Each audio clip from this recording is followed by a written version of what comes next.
오늘 함께 나눌 말씀의 제목은 고난 중에도 변하지 않는 신앙이란 제목으로 하나님 말씀 함께 나누겠습니다. 고난 중에도 변하지 않는 신앙, 변질되지 않는 신앙.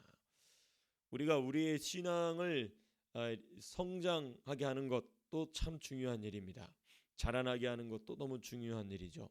그러나 또 한편에 있어서 중요한 일은 무엇이냐면 그 신앙이 변질되지 않도록 보호하는 일도 아주 중요합니다. 신앙이 변질되지 않도록 보호하는 일. 저와 여러분들의 신앙이 날마다의 삶 속에서 그리스도의 장성한 분량까지 성화의 모습이라는 주제로 본다면 그렇게 자라나게 되길 바라고, 또 오늘 본문과 같이 어떤 상황 속에서도 변질되지 않는 신앙이 되실 수 있게 되시기를 주님의 이름으로 축복합니다. 우리가 본문을 좀 이해하기 위해서, 살펴보기 위해서 몇 부분으로 좀 나눠보고자 합니다. 먼저는 13절 한 구절입니다.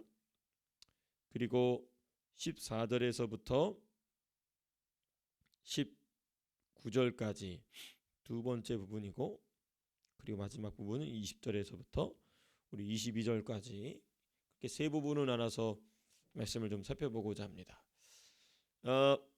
13절 말씀을 일단 보시면 이런 말씀이 있습니다. 하루는 욥의 자녀들이 그의 맏아들의 집에서 음식을 먹으며 포도주를 마실 때에 사탄은 욥과 욥의 자녀들이 떨어져 있을 때 욥의 자녀들을 칩니다. 참극을 일으키죠. 물론 이건 일반적인 삶의 모습입니다. 물론 무조건 항상 제 말씀의 의도는 이 아들들이 욥과 항상 붙어 살아야 된다, 그런 의미는 아닙니다. 그런데 욥에게 이 사단이 역사할 때에 어떻게 일하고 있느냐, 이 욥과 욥의 자녀들이 떨어져 있을 때 사단이 이 욥의 자녀들을 전부 몰살시켜 버리는 참극을 일으켜 버리죠. 자, 우리는 여기서 이제 뭘 보게 되냐면 사탄이 일하는 방식을 우리는 발견하게 됩니다. 사실 이제 오늘 제목은 고난 중에도 변질되지 않는 신앙이지만, 이 신앙을 누가 와서 변질시키느냐? 우리 원수 사탄입니다. 그 변질시키는 그 주도적 역할하는 건 바로 원수들이죠. 거기에 속아서 우리가 우리의 신앙을 변질시켜 버릴 수도 있는데, 특별히 그래서 오늘 본문은 우리의 신앙을 어떻게 변질되지 않도록 지키느냐에 관한 내용도 되겠지만은, 또 사탄이 어떻게 성도들을 향하여, 믿는 자들을 향하여 일을 벌리느냐, 어떤 방식으로 사탄은 일하는가에 대해서도 우리가 동시에 살펴볼 수 있는 그런 말씀입니다.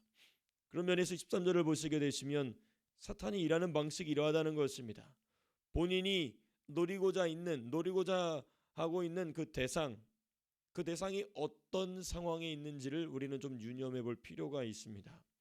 왜냐하면 욥과 욥의 자녀들이 떨어져 있을 때 사단이 욥의 자녀들을 공격했던 것처럼, 하와가 아담과 떨어져 있을 때 뱀은 하와에게 나타나서 선악과를 먹을 것을 속이게 됩니다. 유혹하죠. 그러니까 뱀이나 뱀 또는 원수, 사단은 언제나 이 누군가가 이렇게 항상 붙어 있어야 됐을 때, 그러나 그러지 못하고 떨어져 있을 때를 항상 노리면서 틈탄다는 것입니다. 이 말은 첫 번째로는 당연히 예수님과 성도가 붙어 있어야 된다라는 의미를 우리가 당연히 이 말씀을 통해서 발견하게 됩니다. 그러나 더 우리가 깊이 살펴보게 되면 예수님과 붙어 있을 수 있도록 하나님이 저와 여러분들의 삶에 붙여주신 영적 권위자와 항상 붙어 있으라는 것입니다. 영적으로 항상, 마음적으로 항상 붙어 있으라는 것입니다. 가장 대표적인 예를 들자면 목사와 성도입니다. 목사와 성도는 항상 붙어 있어야 됩니다. 하와가 항상 아담과 붙어 있었어야 됐듯이, 물론 하와 아담이 떨어져 있을 수도 있겠죠. 근데 여기서 중요한 거는 그 생각과 마음이 분리되어 있는 상태가 되면 그때는 언제든지 뱀이 와서 침투한다는 것입니다. 동일합니다. 목사와 성도가 대표적인 예입니다. 대표적인 예. 목사와 성도가 항상 그 영혼 생각과 마음이 붙어 있게 되면 뱀이 틈타기가 어려워지죠. 변질시키기 위하여서 그 사단의 작전이 실행되는 것이 매우 불편해집니다. 왜 그러냐면 이게 그리스도의 몸의 원리이기 때문에 그렇습니다. 그리스도의 몸이 이쪽에서 저쪽에 붙고 저쪽에서 이쪽으로 붙는 그 모든 일련에 붙어있는 과정이 곧 누구의 몸을 이루게 되냐면 예수의 몸을 이루고 있기 때문에, 예수의 몸을 이루고 있기 때문에 사단이 틈타기가 어려운 것입니다. 그냥 그저 목사와 성도가 친하게 지낸다고 해서 뱀이 틈타지 않느냐, 그 의미가 아니고 영적으로 신령한 관계 안에서 은혜의 수수관계, 은혜를 주고 받고 전달하는, 또 전달받는 그 관계 가운데에 붙어 있을 때에 그 관계는 무엇을 형성하게 되냐면 그리스도의 몸을 형성하게 되고, 그 그리스도의 몸에는 감히 마귀와 뱀들이, 더러운 귀신들이 틈타기가 어려워지는 것입니다. 그래서 뱀은 무슨 작업부터 하냐면 예수와 성도를 떨어뜨려 놓는 작업부터 하는 것입니다. 예수와 예수의 몸과 그 예수의 몸에 지체된 성도들이 떨어져 있는 것부터 작업을 시작하는 것입니다. 그 대표적인 것이 뭐냐면 또 역시 목사와 성도의 관계를 떨어뜨려 놓는 것입니다. 이게 대표적인 예를 말씀드리는 것입니다. 이것이 바로 사탄이 일하는, 사탄이 한 성도나 한 개인이나 한 교회나 한 민족의 신앙을 변질시키는 일에 있어서 제일 첫 번째 그리스도의 몸으로부터 떨어뜨려 놓는 것입니다. 우리는 이 원리를 강력하게 붙잡아야 될 줄로 믿습니다. 목사와 성도의 관계가 이 그리스도의 몸 안에서 견고하게 붙어 있고, 또 가정의 부모와 자녀가 그리스도의 몸으로서 붙어 있고, 너무너무나 중요한 이 연합 관계인 것이죠. 이것이 우리가 오늘 본문을 시작하면서 살펴봐야 될 첫 번째 내용입니다. 두 번째 내용은 이제 우리 14절에서부터 19절까지인데요. 사탄이 사용하는 도구들, 사람의 인생을 불행하게 만들기 위해서 사탄이, 원수가, 마귀들이, 귀신들이, 뱀들이 사용하는 도구들이 무엇이 있는가? 특별히 주님의 몸된 교회와 주님의 몸된 교회의 구성원된 성도들을, 저도 성도죠, 성도들을 공격하기 위해서 마귀가 지난 역사 속에서 사용해왔던 도구들이 아주 여기 전형적으로 나와 있습니다. 세 가지가 나와 있어요. 첫 번째는 15절과 17절에 나와 있습니다. 15절에 이런 말씀이 있습니다. 스바 사람이 갑자기 이르러 그것들을 빼앗고 칼로 종들을 죽였나이다. 또 17절 보시면 그가 아직 말하는 동안에 또 한 사람이 와서 아뢰되 갈대아 사람이 새 무리를 지어 갑자기 낙타에게 달려들어. 여기 지금 두 민족이 나타납니다. 스바 사람이라는 사람들이 나타나고, 그 다음에 갈대아 사람이라는 사람이 나타납니다. 이들은 어떤 사람들이냐? 모두 우상 숭배자들입니다. 사단이 사용하는 첫 번째 도구는 우상 숭배자들인데, 어떤 우상 숭배자들이냐가 중요합니다. 어떤 우상 숭배자들이냐면 당대의 강력한 국가를 세웠던 이들입니다. 이들은 물론 이제 그때는 상고 시대이기 때문에 지금이나 뭐 역사성에 나타났던 대제국과 같은 그런 그 거대한 국가는 아니지만은 그 당시에는 도시국가였습니다. 부족별로, 민족별로 뭉쳐있는 도시국가 개념이었어요. 그러니까 굉장히 강성한 도시국가 개념의 나라들을 세웠던 스바 민족과 그리고 갈대아, 이 갈대아 사람들은 나중에 바벨론 민족이 되죠. 이 두 민족은 우상 숭배자들이면서 동시에 당대의 강력한 도시국가를 세웠던 이들입니다. 뭐냐? 이들은 역사 속에서 사탄의 몸으로 활동하던 이들이었습니다. 사탄의 몸으로 활동하는 이들, 특별히 우상 숭배자들이면서 동시에 위정자들, 통치자들, 권세자들이죠. 그러니까 이 위정자들은 필연적으로 우상 숭배자가 됩니다. 거의 필연적으로 우상 숭배자가 돼요. 물론 이제 그 우상 숭배라는 말에 있어서는 진짜 어떤 종교를 숭상한다 그런 의미도 되겠지만은 본인의 직임 자체가 우상이 돼 버립니다. 본인이 가지고 있는 권력 자체가 우상이 돼 버리죠. 그래서 그게 그 사람에게서는 신입니다. 그래서 그것을 위해서는 무엇이든지 하죠. 사람의 양심을 완전히 버리는 금수의 모습까지 나아가게 됩니다. 뭐 제가 지금 설교하면서 되도록이면은 거의 하지 않지만은 한국 보십시오. 엉망진창입니다. 엉망진창, 완전 짐승들입니다. 짐승들, 인간의 모습이 아닙니다. 짐승이에요, 짐승. 그 왜 짐승이라고 제가 말씀드리느냐?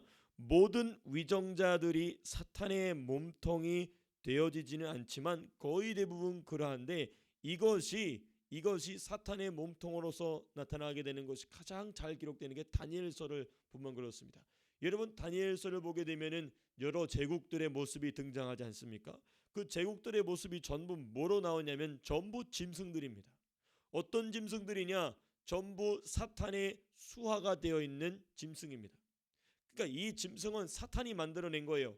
하나님의 허용 안에서, 하나님의 허용 안에서, 하나님의 구속사, 하나님의 역사 경영 안에서 허용된 사탄의 몸통으로서의 짐승입니다. 그리고 그 짐승의 최종판이 어디 나오냐면 계시록에 나오는 짐승, 곧 적그리스도죠. 용에게 권세를 받은 짐승. 그래서 그 짐승은 역대 등장하였던 6대 제국, 총 7대 제국인데 그 7대 7번째 제국은 나머지 6제국을 전부 포함하고 가장 포악한 강력한 제국을 세우는 짐승으로 세워지게 되죠. 이게 사탄이 사용하는 첫 번째 도구입니다. 그러므로 우상 숭배자들 그리고 동시에 위정자들, 이 위정자들이 하나님을 섬김으로써 그 당대에 정말 아름다운 그리스도의 나라를 만드는 경우도 가끔씩 있었지만 뭐 성경 속에서 본다면 다윗과 솔로몬 시대가 되겠죠. 그렇죠? 또 교회 역사 속에서 본다면 칼빈의 제네바가 될 수도 있겠죠. 그렇죠? 또는 또 네덜란드가 될 수도 있겠죠. 또 나중에 2차 세계대전 이후에 덴마크에 있는 그 달가스 목사님을 중심으로 세워진 그 기독교 중심의 나라. 그렇죠? 또 영국 청교도들의 나라. 또는 존 낙스의 스코틀랜드가 있을 수 있겠죠. 또 미국의 필그림 파더스 청교도들이 세운 그 미국의 그 초기의 모습. 그렇죠? 또 우리나라에 보면 평양의 모습. 그때마다 하나님이 보여주시는 이 하나님의 나라의 멋진 모습들이 있지만은 그러나 역사의 대부분에서는 위정자들은 누구의 몸통으로? 사탄의 몸통으로 교회를 공격하는 도구가 됐었다. 뭐 동일합니다. 여기도 똑같습니다. 스바 사람들이 갈대아 사람들이 나타나서 욥을 공격하게 되는 욥의 인생을 비참하게 만드는 사탄의 첫 번째 도구가 되죠. 그 다음에 사단이 사용하는 두 번째 도구를 보시면 16절에 보면 이런 말씀이 있습니다. 그가 아직 말하는 동안에 또 한 사람이 와서 아뢰되 하나님의 불이 하늘에서 떨어져 라고 되어 있어요. 양과 종들을 살라버렸나이다. 불태워버렸나이다. 사탄이 사용하는 두 번째 그의 도구는 뭐냐면 초자연적인 힘입니다. 초자연적인 힘, 초자연적인 현상. 사탄은요 이 초자연적인 현상으로 두 방면의 일을 합니다. 사람을 유혹합니다. 사람을 현혹시키죠. 예. 그다음 또 다른 이 사단이 사용하는 초자연적인 이 현상은 또 사람을 뭐하냐면 위협합니다. 위협해요. 유혹과 위협. 이게 항상 왔다 갔다 하는데 사탄은 자기가 힘이 약할 때는 유혹합니다. 그러나 자기가 힘이 강할 때는 위협하죠. 죽여버리겠다. 너의 모든 이권을 뺏어버리겠다. 이게 지금 우리가 교회가 영적인 싸움을 싸울 때에 뭐 교회를 공격하는 세력이 위협을 하고 있다. 그게 뭐냐면 사단의 힘이 강하게 지금 나타나고 있다는 겁니다. 그게 뭐냐면 뒤집어 얘기한다면 교회가 사단이 그렇게 강하게 일하도록 내버려 뒀다라는 의미도 되는 것이죠. 오늘 본문으로 돌아와서 여기 보면은 하나님의 불을 내렸다라고 얘기하고 있어요. 이 종들 입장에서는 마른 하늘의 날벼락처럼 갑자기 불이 떨어졌으니 이 불을 내리시는 분은 누구밖에 없다? 하나님밖에 없다라고 생각할 수밖에 없습니다. 그러나 우리는 이걸 잘 알고 있습니다. 누가 한 거냐면 사단이 한 것이다. 바울 서신에 나온 말씀처럼 사탄은 자신을 광명의 천사로도 위장할 수 있습니다. 그렇기 때문에 하늘에서 하나님의 허용을 받은 상태에서 하늘에서 불 내리는 이 초자연적인 현상은 사단에게 있어서 어려운 일이 아니라는 것이죠. 네. 나아가서는 육신의 생명까지도 해할 수 있는 존재가 바로 이 사탄인 것입니다. 하나님의 사탄이 하나님의 허용 범위 안에서 초자연적인 현상을 통하여 성도들을 유혹하거나 위협하는 그런 존재다. 우리가 두 번째를 살펴봤습니다. 그 다음 이제 세 번째 19절입니다. 19절 보시면 거친 들에서 큰 바람이 와서 집 네 모퉁이를 치매 그 청년들 위에 무너짐으로 그들이 죽었나이다 라고 되어 있어요. 여기 보면은 거친 들에서 큰 바람이 불어왔다. 사탄은요 무엇도 사용하냐면 자연현상도 사용합니다. 이게 세 번째 사탄의 도구입니다. 사탄은 초자연적인 현상도 일으키지만 자연적인 현상도 얼마든지 사용하여서 사람을 불행하게 만들어요. 사람의 인생을 비참하게 만듭니다. 더 나아가서는 성도들의 신앙을 변질되게 만들죠. 참 우리가 이 예수님을 알면서 예수님은 안 상태에서 사탄의 공격을 받는다는 것은 어찌 보면 행복한 일입니다. 왜냐하면 예수님이 이미 싸움을 이겨놓은 싸움에 우리는 포함됐기 때문에. 그러나 예수님 밖에 있는 자들이 사탄의 공격을 받는다는 것은 정말 아무 의미가 없어요. 그 인생 자체가 완전히 불행의 구렁텅이 속으로 빠져 있다가 그대로 지옥으로 가버리는 것이죠. 참으로 불행한 일입니다. 지금 오늘 본문과는 조금 곁가지가 나가 있지만은 참 그래서 우리가 전도하는 일이 참 중요합니다. 그들의 인생을 불쌍히 여기는 그들의 인생을 향한 정말 안타까움이 있는 것, 이게 참 우리가 가져야 될 너무나 중요한 예수의 마음인 줄로 믿습니다. 자, 우리 본문으로 돌아와서 사탄이 이와 같이 자연현상을 통하여서도 인간의 인생을 불행하게 만든다. 불행하는 정도가 아니라 아주 참혹하게 만든다. 심지어 누구까지도 예수 그리스도의 몸의 일부가 된 성도들까지도 그렇게 만든다. 무엇을 위해서? 그들의 신앙을 변질되게 하기 위해서, 썩어버리게 만들게 하기 위해서, 쌓아놨던 것을 다 허물어뜨리기 위해서 이러한 자연적인 현상도 사용할 수 있다. 자기의 목적을 위해서. 예를 들면 이런 것이죠. 거라사 지방으로 가시던 이 갈릴리 이 바다를 타고 가시던 그 예수님의 배를 뒤집어 엎어버리려고 하죠. 네, 물론 이제 그게 뭐 귀신이라고 얘기하면 안 된다라고 말씀하시는 뭐 이제 위대하신 신학자분들도 계신데, 그러면 거라사 지방 가서 왜 귀신이 그렇게 덤벼드나요? 너무나 당연한 일이지 않습니까?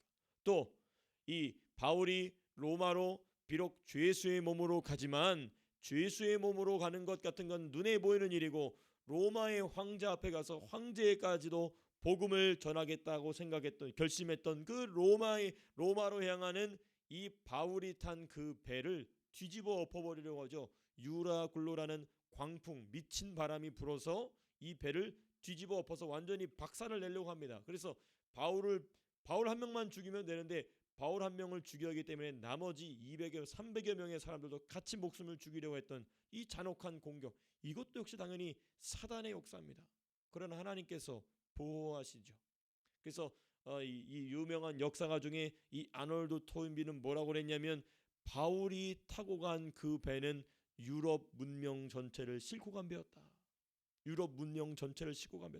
그만큼 세상 역사가들도 알고 있었던 것입니다. 바울이 동방 지역에서만 있다가 서방 지역의 핵심적인 로마로 들어가는 것 자체가 로마라는 제국을 예수 그리스도의 복음 앞에 굴복시키게 될 것이라는 것을 누가 먼저 알았느냐? 당연히 그건 하나님의 섭리 안에서 하나님이 당연히 예정하신 일이죠. 그리고 그걸 누가 알았느냐? 사탄이 알았다는 것입니다. 그러니까 그 배를 박살내서 로마로 아예 발도 디디지 못하도록 만들려고 했던 그 계획, 이게 바로 사단이 일으키는 자연현상이라는 것입니다. 사단이 사용하는 이 모든 도구들은, 그래서 정리하는 것입니다. 이 위정자들과 우상 숭배자들, 권력자들이죠. 두 번째 초자연적인 현상이죠. 그 다음에 세 번째 자연적인 현상.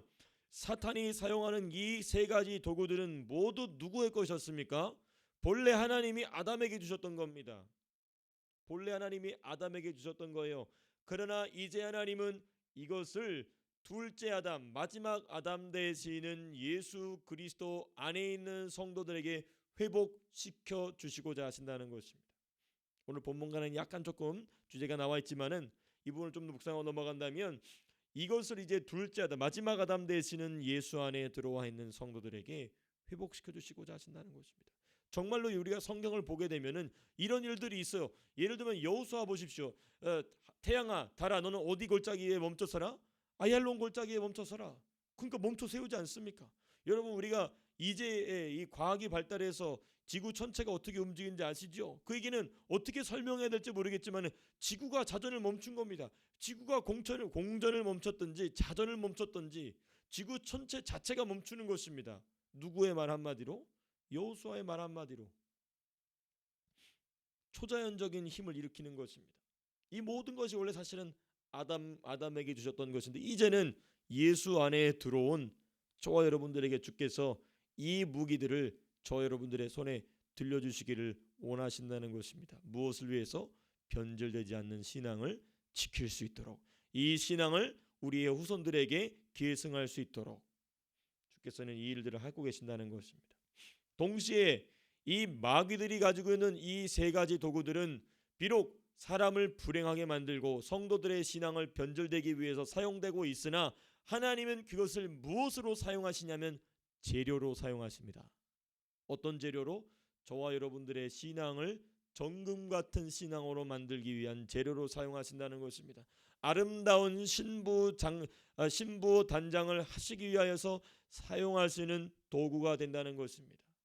그러므로 우리는 사탄의 머리 꼭대기 위에서 신앙생활할 수 있는 것입니다.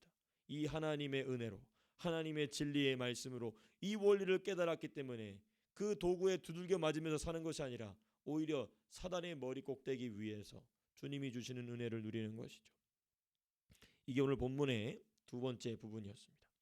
자, 그리고 오늘 본문의 마지막 부분입니다. 20절에서부터 22절, 고난 중에도 변질되지 않는 욥의 신앙이 나오게 되는데 크게 두 부분입니다. 세 부분인데 이제 제가 앞에 두 부분만 먼저 20절 하나, 21절 하나, 22절 하나. 먼저 20절입니다. 고난 중에도 변절되지 않는 욥의 신앙 첫 번째 모습. 이러한 소식을 듣자마자 욥이 한 행동입니다. 뭐냐?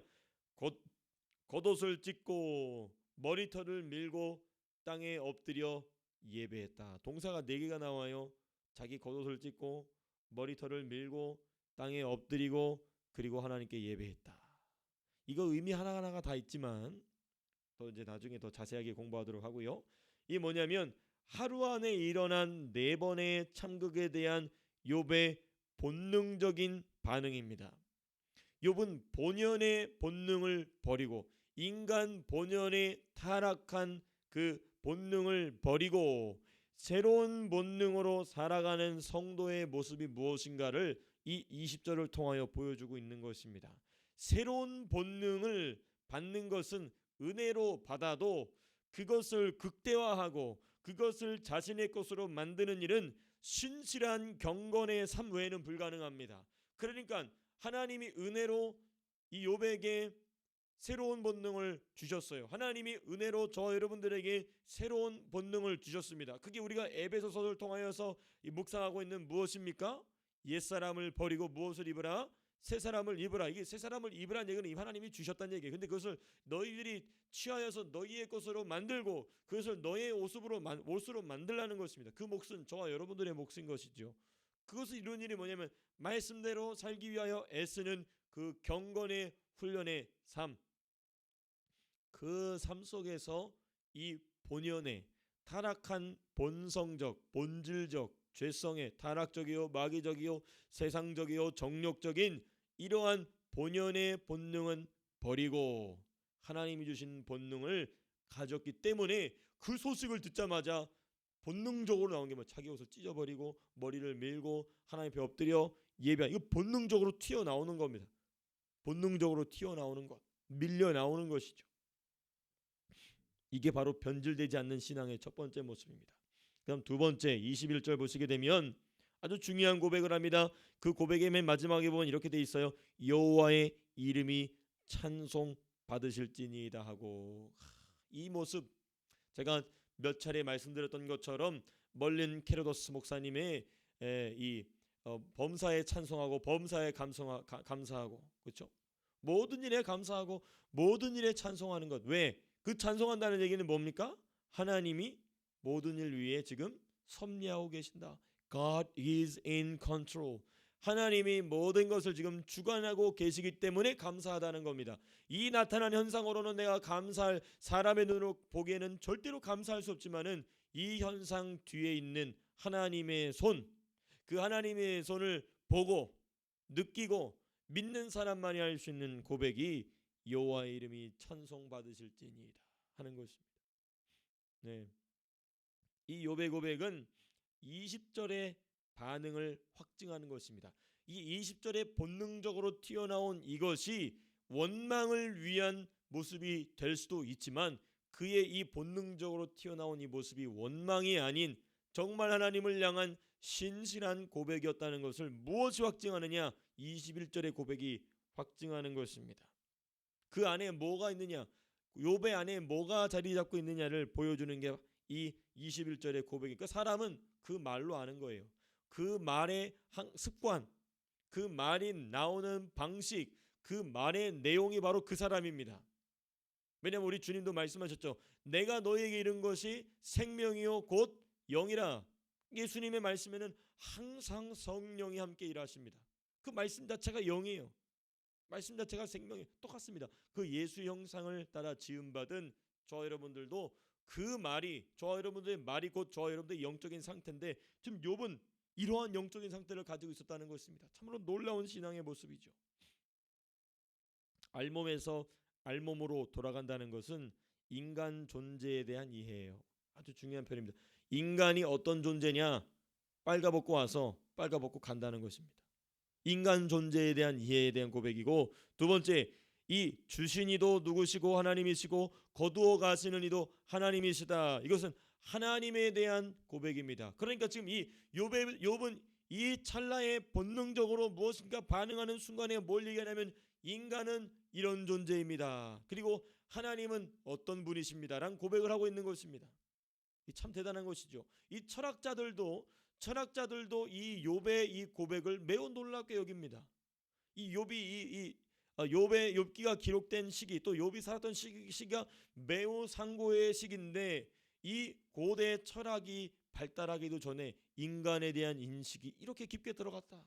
이거 성령으로만 가능한 것이죠. 성령으로만 사람 속에 주시는 지혜로 하나님께서 깨닫게 하시는. 근데 욥은 어디서 그것이 빛나냐면 고난의 현장 속에서 그게 빛나게 됩니다. 인간 존재에 대한 이해, 그리고 하나님에 대한 정확한 고백, 이것을 가지고 종교개혁 때에 그 자신의 신앙 사상, 성경 해석 방법, 신학적 체계, 목회자들을 길러내고 교회를 새롭게 세웠던 요한 칼빈의 가장 핵심적 사상에는 이게 있었어요. 사람이 가질 수 있는 참된 지식은 무엇인가? 사람이 가질 수 있는 참된 지식은 뭔가? 기독교 강요에 나옵니다. 그가 27세에 30세가 되기도 전에 프랑스 왕이었던 프랑스와 왕에게 기독교도들을 위그노들을 탄압하지 말라달라는 편지와 함께 기록된 이 기독교 강요에 뭐가 나오냐? 하나님을 아는 사람이 가질 수 있는 참된 지식은 두 가지입니다. 첫 번째, 사람이 누구인지를 아는 것입니다.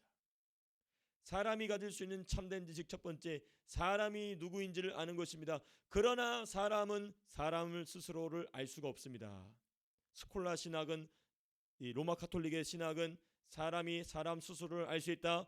그와 같은 방법으로 하나님을 사람이 스스로 알 수 있다라는 잘못된 타락된 철학을 가지고 있습니다라고 잘못 성경적으로 논박한 뒤에 뭐라고 얘기하느냐? 사람이 사람을 알 수 있는 유일한 지식은 무엇이냐?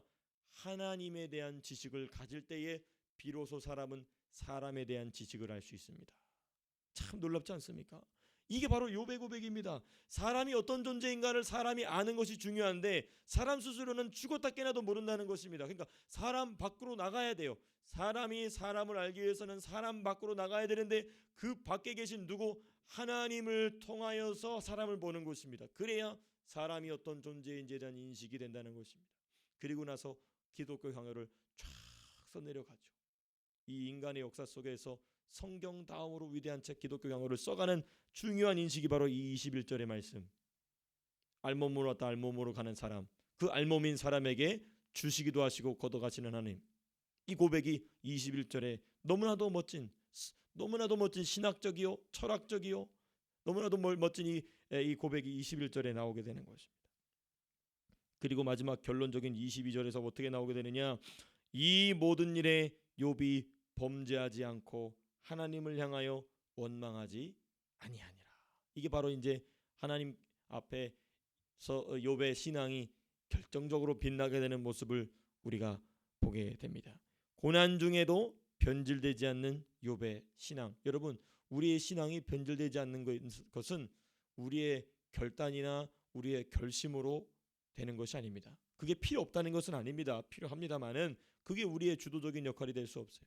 하나님이 주시는 이 신앙은 하나님 주신 은혜, 하나님이 은혜로 주신 새로운 본능, 그리고 그 새로운 본능을 내 것으로 만들기 위한 그 몸부림치는 그 경건의 훈련을 쌓아가는 그 과정 가운데에 그것이 내 본능이 되고 그것으로서 우리가 고난의 상황 가운데 또는 축복의 상황 가운데에도 변질되지 않는 귀한 신앙인 줄로 믿습니다.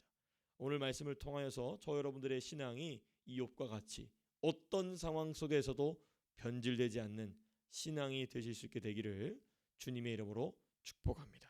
기도하고 마치겠습니다.